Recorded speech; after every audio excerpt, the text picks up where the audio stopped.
Prince Charles, at one time the most sought-after bachelor in the world. Quite a lot of young ladies thought they might fancy themselves as queen. He certainly made the most of his playboy image. Here was the action man prince, and here were a list of very glamorous young women in his company. As heir to the throne, the future of the monarchy was in his hands. Charles had one task: to find the wife who would become the future Queen of England and who would produce an heir. And his choice of wife paramount. They didn't want any scandal, they didn't want any shame. But his journey has been far from smooth.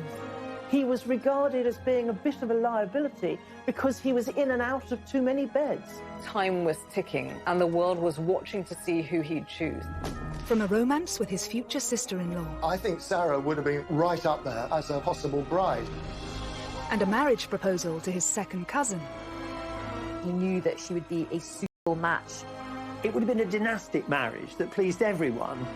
How hard was it to find the perfect bride? How would the monarchy look today if he had chosen differently? And what was it about these women that made them serious contenders? Heartache, infidelity, and romance. These are the women who could have been queen.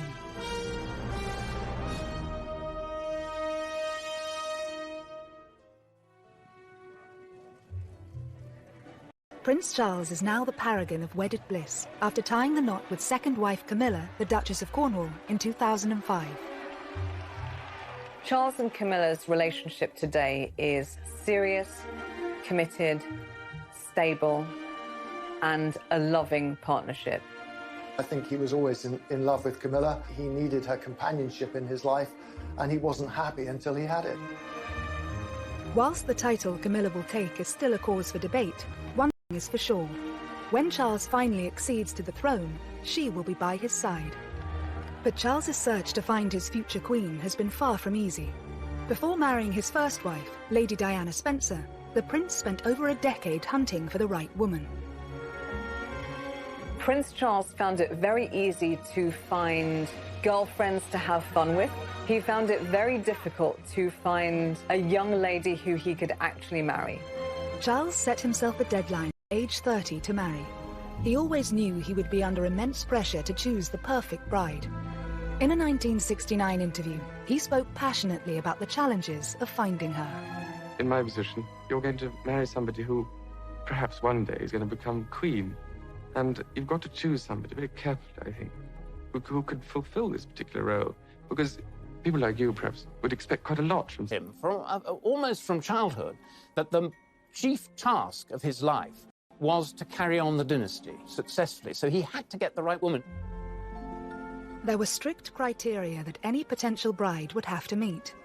You needed to be aristocratic, able to gain the approval of the Queen herself, not a Catholic, not divorced, and an actual virgin. It was an absolute necessity that Charles should marry someone who had not had any other relationships with men. The phrase was she had to be Virgo intacta. These requirements were being placed on Charles in the 70s, in the age of the sexual revolution. I think it's probably right to say that in Charles's social circle, virgins were about as rare as mermaids. Charged with an almost impossible task, Charles's search was also set to play out under the watchful eye of the world's media. All he needed to do was walk across a polo lawn with a woman, and suddenly she was named in the press as his current girlfriend, future wife, future queen. Whilst dozens of women hit the headlines, who were the most notable to win Charles's affections, and which of them were closest to becoming queen consort? Rumoured first love Lucia Santa Cruz was introduced to the shy 20-year-old prince at Cambridge University by former politician and the master of Trinity College, R.A. Butler.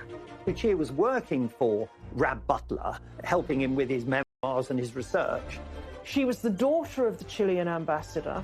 I think Lucia was someone to whom anyone would be attracted. You know, beautiful brunette, I think quite petite, but an absolute, a brain. She was about 5 years older than Charles. She was very worldly. She spoke several languages. She had her own life.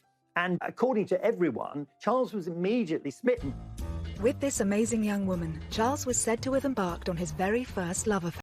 it was a physical relationship because Rab Butler's wife has said rather oddly that Charles had been able to cut his teeth on Lucia, which is a horrible way of putting it. But I think basically what she was saying was that, you know, she was sexually experienced, and that was a good thing for Charles, who was a complete innocent. He was younger than his age, and this was true in a sexual sense as well. He'd had no early experience with women. I think his eyes opened to the great possibilities that there were out there. Whilst Lucia is regarded by many as Prince Charles' first serious girlfriend, was she ever a contender for Queen? Lucia could never have been a serious contender for marriage with Charles. I mean, Charles was simply too young, and I, doubt she'd have been interested.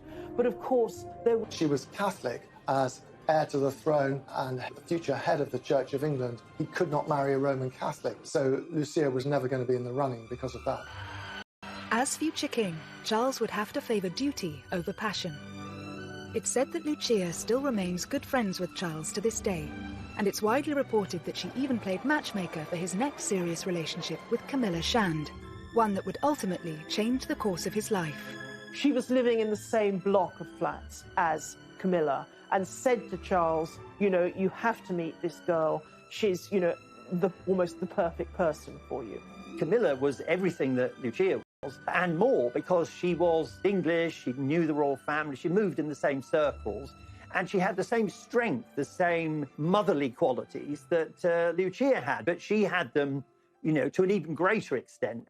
She's quite bold, quite racy sense of humour. She's not shy at all. If you're Prince Charles, who's a bit more sort of introverted, Camilla's qualities are extremely alluring. Plus, she's tough, and I think he likes strong women. Camilla's family history also featured a scandalous royal love affair that she was said to have enjoyed telling Charles about when they first met. She said, my great-grandmother was mistress to your great-great-grandfather, Edward VII. So how about it? Meaning, why don't we do the same thing? You can easily imagine Camilla saying that and meaning it with a laugh. Camilla completely took over him, physically, mentally, emotionally. I think there's no question that Charles's love for Camilla was greater than her for him. Her heart, I think, at that stage was really given to Andrew Parker Bowles. She was always more attracted to Andrew. Andrew was much sexier because he didn't have this slightly sort of vulnerable, weak, timid character that Charles had. But in the summer of 1972, whilst Andrew Parker Bowles was away for 6 months of army service, Charles and Camilla enjoyed a romance. She knew that Andrew Parker Bowles had been serially unfaithful to her and had carried on with all sorts of other women, including many of her own friends. And this was a bit of payback on Camilla's part. And boy, what a person to pay back your erring boyfriend with, and the heir to the throne. Despite his depth of feeling, Charles didn't propose to Camilla at this time. But would she have been a suitable contender for future Queen Consort had he followed his heart? Never mind the questions of Charles's age and Camilla's affection for Andrew Parker Bowles. There was one other huge problem. Camilla, who'd been around on the dating scene for several years, might just have been a little too racy for royal taste at that time. Camilla's great as a family. In late 1972, Charles and Camilla's short-lived relationship was placed on hold when the prince's naval obligations led to a tour of duty in the Caribbean. But Charles was to be left heartbroken by Camilla's next move. A week before Andrew and Camilla married, Charles begged her to call it off, but it was too late.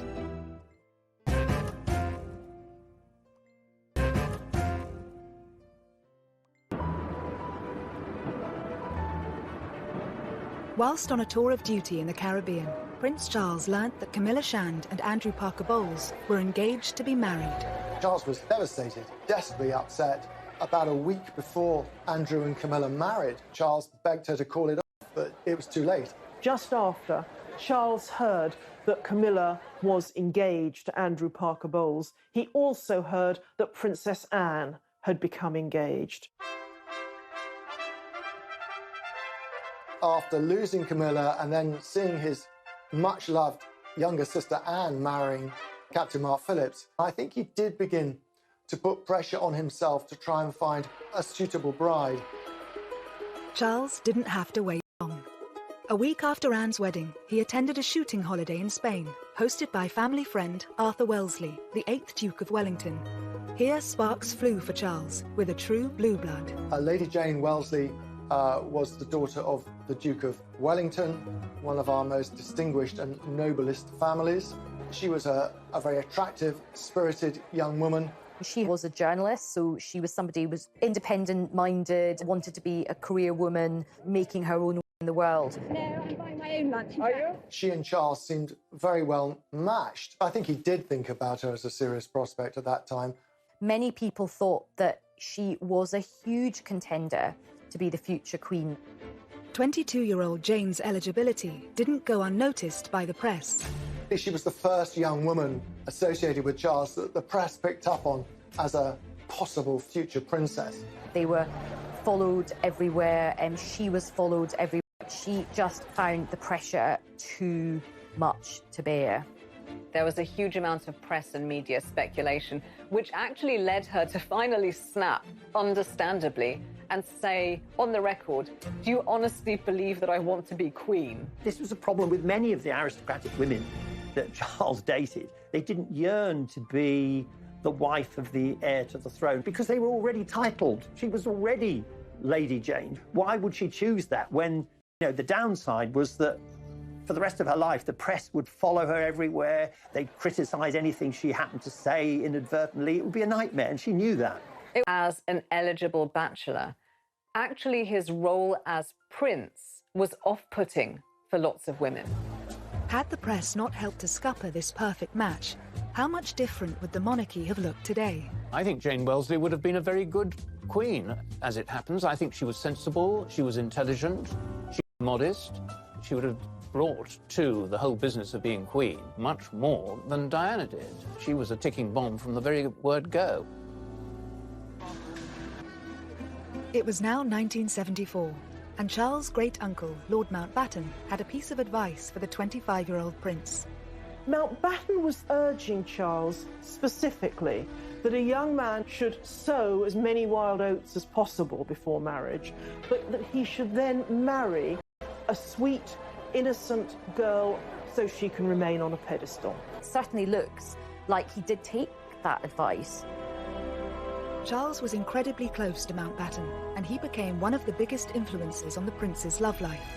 I think Charles did have a bit of a fractious relationship with his own father, the Duke of Edinburgh. So I think his uncle provided him with just a lot of friendship and a lot of support.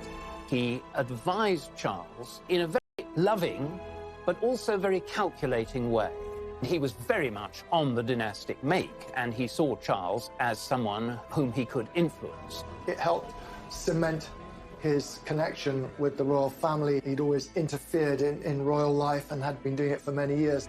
Decades before, Mountbatten had really tried to orchestrate the marriage of his nephew, Prince Philip, with Princess Elizabeth, the heiress to England. Now, that marriage, of course, happened, but not without Prince Philip actually warning his uncle to back off. Nevertheless, he was the mentor in Charles's life, and it was his advice that Charles decided to follow. Dickie Mountbatten was so supportive of Prince Charles's erotic adventures that he offered him the use of his own property, Broadlands, as a secret love nest or hideaway for Prince Charles to take his girlfriends. Charles didn't find it difficult to attract these young ladies. By the mid-70s, his public image had undergone something of a transformation. He was always under pressure from his father, Prince Philip, to be a real man, to be a sort of James Bond figure almost. So he got the Aston Martin, he did military service, he learned to fly helicopters. He was a good horseman. He was good at playing polo. He had a good figure. It looked very good in white riding breeches. He would take his shirt off, and he looked pretty fit in many ways. He wanted to be someone who put himself on the edge of danger, and that sort of... A string of romances ensued, but in 1976, just 2 years away from his self-imposed marriage deadline, one particular lady hit the headlines. Davina Sheffield was the ex-debutante granddaughter of wealthy industrialist Lord McGowan. She was well-connected, cousin of Samantha Cameron. She was, a good rider. She was very good-looking. Often the women Charles went out with were dubbed Charlie's Angels, and she was said to be the most attractive out of all of these Charlie's Angels. Charles was said to have wooed Davina away from her boyfriend and could not disguise his love for her, even in public. She was thought to be somebody that Charles took really very, very seriously indeed, and that this was a real meeting of souls as well as bodies. This was a viable enterprise, and that she might be the one that he actually chose. But it wasn't long before the relationship came to a sudden end. The story of Davina Sheffield and Charles was the story of several young women and Charles. At the time, there were rumours that Charles might propose to her. Her ex-boyfriend was pursued by the tabloids and wound up revealing that he and Davina had lived together, lived in sin, as it was put. And the moment that this emerged, it killed the romance between Charles and Davina Sheffield. And that is a pattern that kept on happening. Davina didn't fit into the criteria of the perfect woman, as dictated by the royal firm. But had she and Charles married, we would perhaps have a very different monarchy today. Davina Sheffield wasn't actually an aristocrat of the ancient blue-blooded type. She was descended from industrialists, so her wealth was relatively new money. If she'd married into the royal family, she would have brought in some of the freshness and entrepreneurialism that surrounds industrialism. She would be quite a breath of fresh air, much as Meghan was supposed to be when she married Harry. There's scope in the monarchy for blowing away some of the cobwebs. As his 29th birthday approached, Charles felt an increasing sense of urgency to get married, and his next significant relationship saw a return to a woman of breeding. Like Lady Jane before her, Lady Sarah Spencer hailed from elite aristocracy. The 22-year-old daughter of the 8th Earl Spencer, she was also Diana's older sister. Lady Sarah Spencer came from exactly the correct lineage to marry Prince Charles. Sarah, from an early age, had been brought up on the edge of the Sandringham estate. Even her grandmothers were ladies-in-waiting to the Queen Mother. And of course, the Spencers had been intertwined with the royal family forever. She and Charles met at one of the Queen's. Charles was rather taken with Sarah, with her reddish hair and her outgoing sense of humour, and they began dating. After Sarah earned an invitation to Balmoral at the end of the summer, she reciprocated by asking the 28-year-old prince to a shooting weekend at Althorpe, the Spencer estate in Northamptonshire. On arrival at the house, Charles clapped eyes on Diana for the first time, who was then just 16 years old, tall and rather gangling. Diana at the time was probably too young to, really impinge very seriously on his notice. But he made a huge impression on her. Diana thought how wonderful, how dashing, how handsome he seemed in the flesh. She'd been rather taken by him as a teenager. It's said that she had a picture of him on her school dormitory wall. I think she was rather struck by that first encounter. But for now, Diana was nothing more than his girlfriend's younger sister. And it was Sarah who joined Charles on a skiing trip to Closters in the February of 1978. To go on holiday with the Prince of Wales was quite a big step, and it did suggest that this romance possibly had legs. But on their return, Sarah made a huge mistake. In Closters, she became close to some British journalists. Back in England, at lunch with them, she had a far too frank conversation. She was being needled and quizzed about her romantic expectations and her past, and she blurted out that she'd had thousands of boyfriends and that when it came to marriage, she wouldn't marry someone she didn't love, were he the dustman or the King of England. She then realised what she'd done and phoned Charles to confess. He said, "You've done a very stupid thing." And that was that. She was basically not just telling him that she didn't love him, she was sort of telling the whole world that she didn't love him, even though he was the future King of England. So I think that was quite embarrassing for him. As far as Charles was concerned, for his girlfriends to talk to the press was just about the worst thing that they could possibly do. Lady Sarah would eventually watch her younger sister marry Charles. But how would she have fared in Diana's place? I think she'd have been a much better match for Charles, because Charles needed someone who's a bit stronger than Diana, and Sarah was that person. I like her honesty and her toughness. I wish that some of that boldness had transferred to Diana. Instead, Lady Sarah was happy to take the credit for Charles and Diana's union, calling herself Cupid.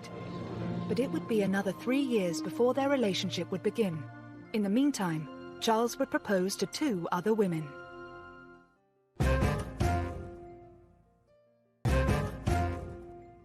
Bree, dating a string of eligible young women. He's beautiful. Years earlier, he told the press he wanted to be happily married by the time he was 30. But as his big 3-0 approached, the pressure was on. Prince Charles's job was to get married and make babies. By the age of 30, he still hadn't done that. As Charles approaches his 30th birthday, there is this sense of panic setting in. He does throw himself into quite a few relationships, and he doesn't just throw himself into these relationships, he actually proposes to these different women.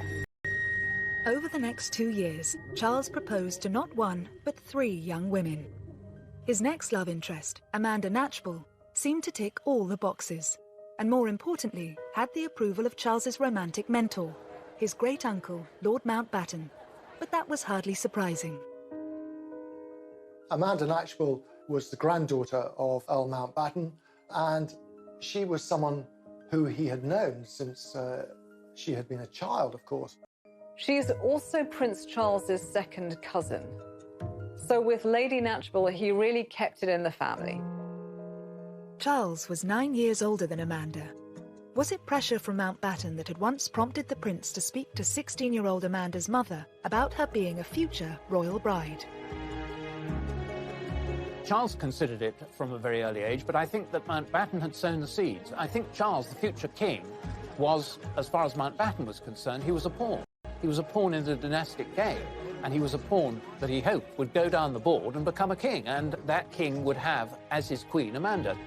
I find that the most interesting of the relationships, not because it was emotionally intense on either of their part, it wasn't, but because Charles seemed so ready, so willing to consider a very young teenager as a possible bride, just, because everyone told him he should do. Amanda Knatchbull's mother, Lady Brabham, was very wary. I think she sensed that Charles was casting around for someone who was suitable rather than someone who he was in love with. She told Charles to wait and see if a relationship developed. Over the next 5 years, Charles and Amanda did become close friends. But how suitable would she have been as a royal bride? Amanda Knatchbull was descended from Queen Victoria. She was supremely aristocratic. She was virtually part of the family already. She knew the ropes. So from many points of view, she was absolutely ideal. I think he was very fond of her, and obviously they had a mutual closeness to Lord Mountbatten. He knew that they didn't fall in love at first sight. They weren't having sexy romps. This would be an old-school merger, not a love marriage. In 1979, Charles did propose to 21-year-old Amanda. But despite pressure from Lord Mountbatten, it appears Amanda wasn't interested in becoming a royal bride. He did propose, and she was quite firm, and she didn't say, "Oh, thank you, how wonderful, I need time to think about it." She actually turned him down on the spot, but she did it with great elegance, and it left no bad feelings. Amanda Knatchbull turned Charles down because I think she just couldn't bear the thought of the exposure to the pressures of monarchy. She doesn't see herself as a future queen. As far as Charles was concerned, he was disappointed, but perhaps not that disappointed, because I don't think that the chemistry was really ever there as far as he was concerned. He was being a dutiful nephew as opposed to an ardent lover. Despite her aristocratic pedigree, Amanda went on to have a successful career as a social worker and advocate for affordable housing. But had she accepted Charles's proposal, how different would the monarchy look? She would have been politicized, socially clued up, a reforming queen. She wouldn't have just traveled around wearing a tiara and amazing clothes. After Lady Amanda's rejection, it seems Charles didn't hang around, because shortly afterwards he was seeing another heiress, Anna Wallis. She was the next in line, not to the throne, but the next in line to Prince Charles's bedroom. Interestingly, if you look at pictures, she looks, as someone once put it, like a more dangerous version of Lady Di. Well, it appears to be a full-on passionate romance. I would say they had a very hands-on relationship. Charles and Anna are said to have connected through a mutual love of country sports. But on paper, was Anna a strong contender for the role of royal bride? Anna Wallis was the daughter of a Scottish landowner. So in one sense, she looked really quite suitable. She was horse mad, hunting mad. She was known as Whiplash Wallis, apparently, partly for her temper, her quick temper. She always rode higher and faster and longer than people on the hunt. Charles was very much taken with her for a brief while. The royal family don't tend to like women who have particularly strong personalities, so she might not have actually been a very good fit in the long term. In early 1980, Charles is said to have proposed to Whiplash Wallis. However, it's rumoured that Anna turned him down because his old flame was back on the scene, Camilla Parker Bowles. Marry Anna Wallis, or perhaps he was just pretty desperate, full stop, because he proposed to her twice. The thing is, it was obvious by this stage that Charles was in love with Camilla. Anna Wallis was the first of Charles's girlfriends to, as it were, have Camilla really shoved in her face. The Royal Opera House, Covent Garden tonight. The formal climax of the Queen Mother's birthday with applause from 20 members of the royal family, dozens of peers... But it was at the Queen Mother's 80th birthday party, where both women had been invited, that the relationship turned sour. She was like a wallflower. He just ignored her the whole evening. And who did he ignore her for? He ignored her for Camilla. Charles and Camilla seem to have reignited their relationship at red heat, basically, and they weren't that discreet about it. Anna was furious, and she said to Charles, "How dare you? I've never been so badly treated in my life. You've left me on my own, and now you can jolly well go on your own without me." And that was the end of the relationship. And Anna was dispatched with a crack of the whip lash. After Anna's proposal was rejected, was it to be third time lucky for the Prince of Wales? In 1980, Charles was still grieving the loss of his mentor, Lord Mountbatten, who had been killed the previous year in an IRA bombing. He was staying at a friend's country house when he started chatting to a fellow guest, a 19-year-old Lady Diana Spencer, the younger sister of his ex-girlfriend Sarah. She famously spoke about how sad he'd looked at Mountbatten's funeral the previous autumn and how she'd been struck by it watching it on television. And I think it was that which struck a chord with Prince Charles.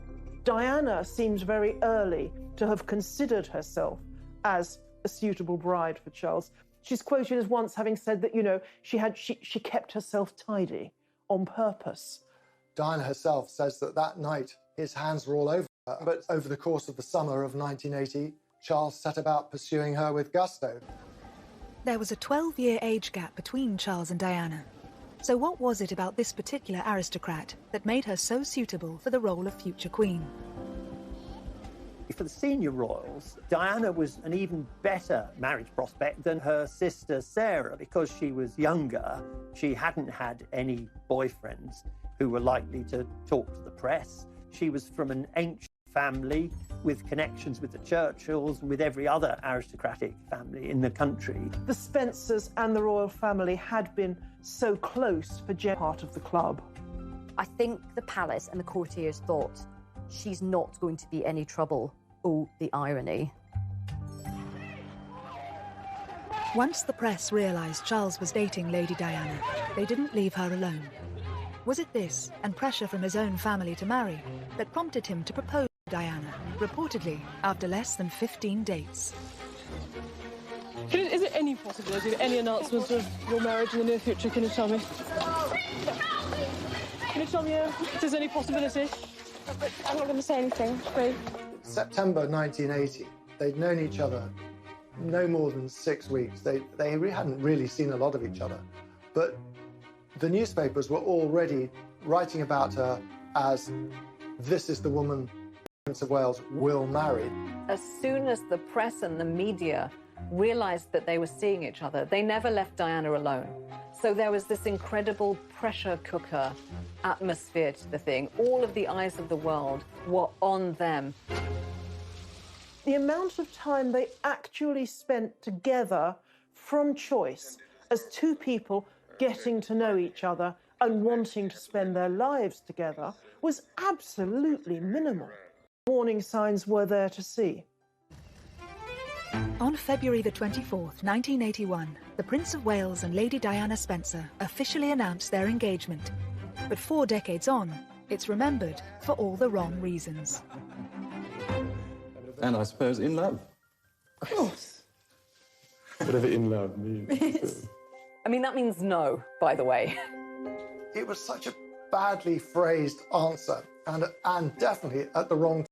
And it's sort of come back to haunt him, and it came back to haunt the pair of them for years and years. He was just trying to be clever. And of course, when you're trying to be clever to that extent, you turn out to be extremely stupid. And that's what he was.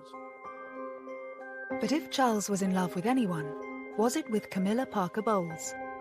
Whether or not he was still seeing Camilla romantically at this stage, it's clear that Diana saw her as a threat.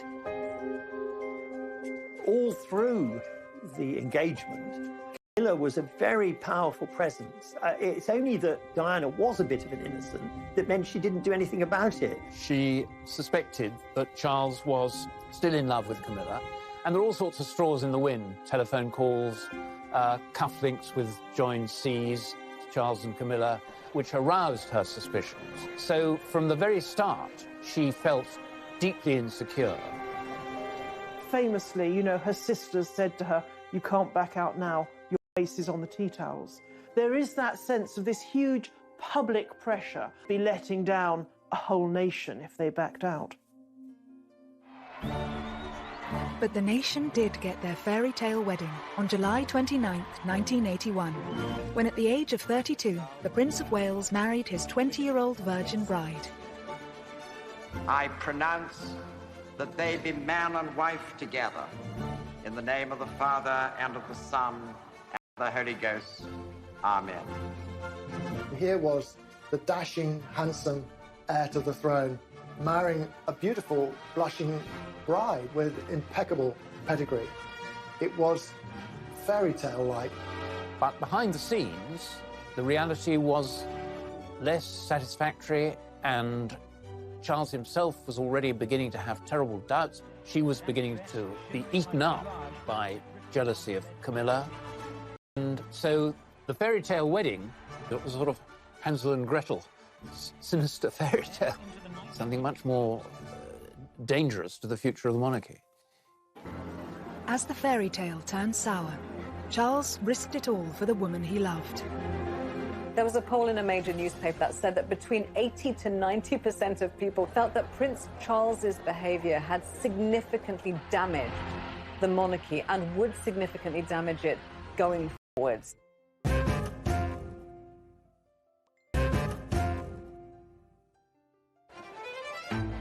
At the start of the 1980s, as far as the world was concerned, Prince Charles had got his fairy tale princess, his happy ever after. How are you enjoying married life? Highly recommend. And when William and then Harry came along, their happiness seemed complete. However, shortly after Harry's birth, Charles and Diana's marriage began to crumble. At this stage, had an old friend already been lined up to pick up the pieces? He reached out to Camilla again as a source of comfort, and Camilla stepped in as a friend initially, for sure, to start with, to bolster his confidence. But at some stage, you know, they became intimate again. Charles probably thought at that stage, well, lots of kings have had mistresses, I shall have a mistress, and that's what Camilla will be, and that will be very happy, and Di will have to take it. But of course she wouldn't take it. Over the next few years, as Charles and Diana grew more distant, he and Camilla became closer. But it wasn't until 1992 that the royal couple announced their separation, with more and more damaging details about their personal lives hitting the headlines, including the infamous Camilla Gate tape. It was transcript of an alleged conversation between the Prince of Wales and Camilla Parker Bowles. As the reputation of the monarchy took a battering, it was clear most of the country was Team Di, and Charles and his mistress were vilified.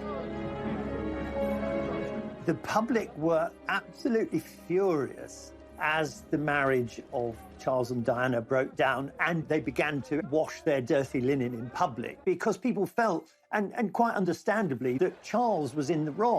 There was a poll in a major newspaper at the time that said that between 80 to 90% of people who'd been consulted felt that Prince Charles's behaviour had significantly damaged the monarchy and would significantly damage it going forwards. But it was clear that Charles was not prepared to give up Camilla. However, in 1997, a tragedy struck that shocked the world and shook the foundations of the monarchy. We have reports in Paris that Diana, Princess of Wales, has been killed in a car accident. Following the fallout from Diana's death, would it now prove impossible for Camilla ever to take her place by Charles's side? At one stage, after Diana died, Camilla didn't leave her house because she was so unpopular. She thought she'd be hissed and stoned and booed. They kept their heads down, but they kept faith with each other. Their relationship continued, and I think quite a lot of people eventually just thought, you know what, they clearly love each other. They're soulmates. There was a concerted effort, a very, very strong PR effort to rehabilitate Camilla. And I think the change occurred, you know, it occurred over the years. In 1999, 2 years after Diana's death, Charles and Camilla made their first public appearance together. They're telling the world we're a couple, and you better accept it.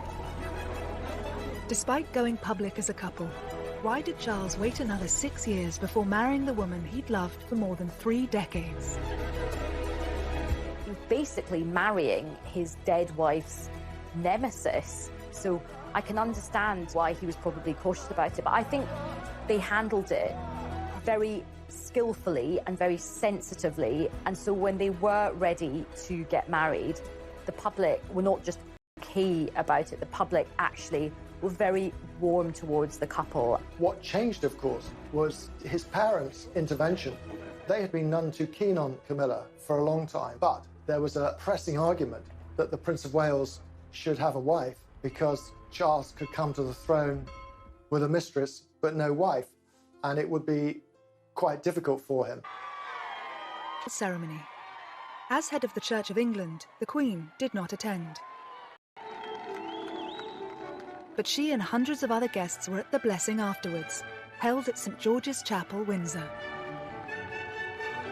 What was nice about it was the contrast between Prince Charles at his first wedding, which was something out of a sort of Disney movie with his Disney princess. This was so different. They looked really happy. They just looked like they belonged together. He'd finally got a ring on her finger and she was finally his wife. And it did feel like the whole country had come to the end of this most epic of romantic journeys. As far as Charles is concerned, Camilla is his perfect partner. But on paper, the divorcee Duchess is far from the perfect royal bride. So what will she bring to the monarchy? It's interesting because the question of a Queen Camilla would once have seemed utterly outrageous. But behind the scenes, it is said that Charles, understandably, wants his wife to be queen. It is perfectly apparent that Charles is at once happier and more stable, more forthcoming with her by his side. Camilla now, I think, is probably as close as you can get to being the perfect consort and perfect royal wife, because she will never complain. She's very measured. Prince Charles' love life has certainly been colourful. He searched far and wide for the ideal bride. But had he followed his heart sooner, rather than his head, would his romantic journey have been completely different? The woman that Charles ultimately married and found true, lasting, mature happiness and friendship with is exactly the type of person who, 3 decades earlier, he would have rejected immediately as queen.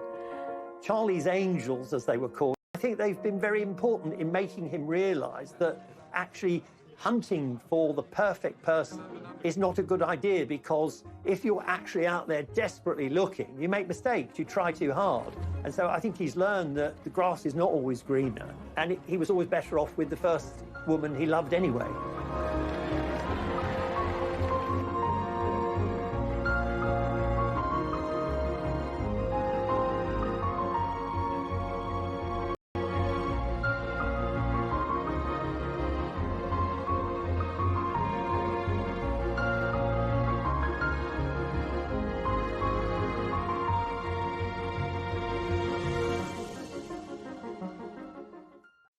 Six months of army service, Charles and Camilla enjoyed a romance.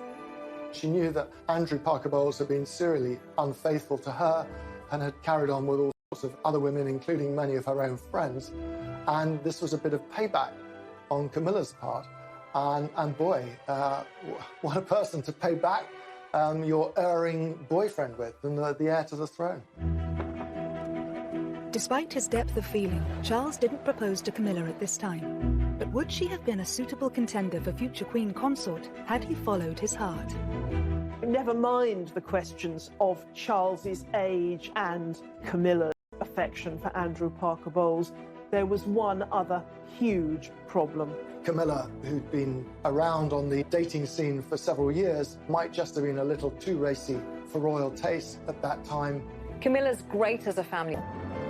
In late 1972, Charles and Camilla's short-lived relationship was placed on hold when the prince's naval obligations led to a tour of duty in the Caribbean. But Charles was to be left heartbroken by Camilla's next move.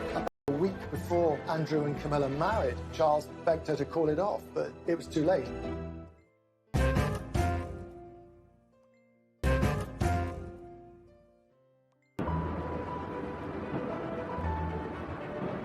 Whilst on a tour of duty in the Caribbean, Prince Charles learnt that Camilla Shand and Andrew Parker Bowles were engaged